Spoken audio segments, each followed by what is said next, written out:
brought to you by V-Guard.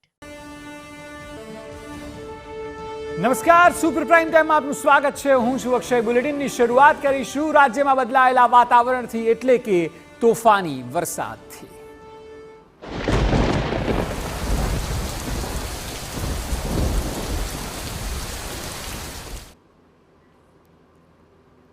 હવામાન વિભાગની આગાહી વચ્ચે રાજ્યના વાતાવરણમાં પલટો જોવા મળી રહ્યો છે. ભર ઉનાળે ગુજરાતના અનેક વિસ્તારો એવા છે કે જ્યાં વરસાદ વરસ્યો.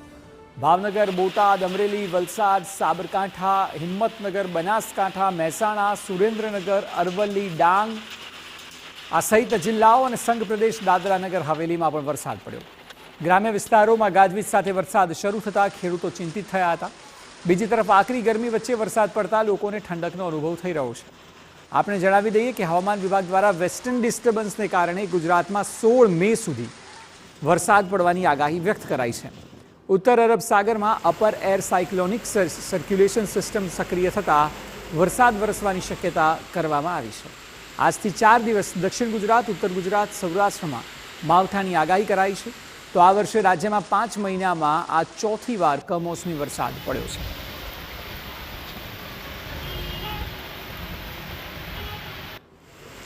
તો ઉત્તર ગુજરાતથી લઈને મધ્ય ગુજરાત અને સૌરાષ્ટ્ર સહિતના અલગ અલગ જિલ્લાઓમાં આ જ પ્રકારના દ્રશ્યો જોવા મળ્યા. સામાન્ય રીતે ચોમાસામાં આવા સમાચાર જોવા સાંભળવા મળતા હોય છે, પરંતુ હાલ ભર ઉનાળે એવો ઘાટ ઘડાયો જાણે કે ચોમાસું બેઠું હોય.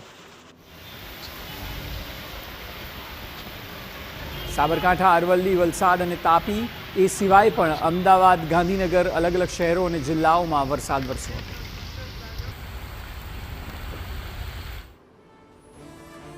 Brought to you by V-Guard.